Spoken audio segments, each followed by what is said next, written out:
Mustafi PTI अरकान का सरकारी गाड़ियां वापस ना देने का इंकशाफ। पीटीआई अरकान के इस्तीफों को 10 रोज गुजर गए हैं, लेकिन साबिक हुक्मरान जमात के 1 दर्जन के करीब चेयरमैन कायमा कमेटियों के ओहदों पर ताहाल बुराजमान हैं। पीटीआई अरकान के इस्तीफों के साथ ही उनकी चेयरमैनशिप भी खत्म हो गई थी, मगर सहूलियात ताहाल इन चेयरमैन्स के इस्तेमाल में है, जो कि गैर कानूनी है। जराए के मुताबिक कौमी असम्बली के चेयरमैन कायमा कमेटी को 4 मुलाजमीन और गाड़ी फराहम की जाती है।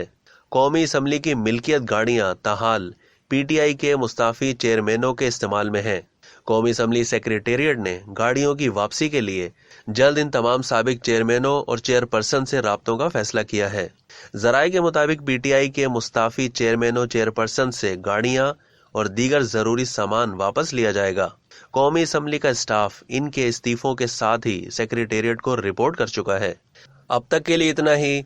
मजीद मालूमात के लिए डेली जंग के यूट्यूब चैनल को सब्सक्राइब करना ना भूलिए और फेसबुक के पेज को भी लाइक करना ना भूलिए।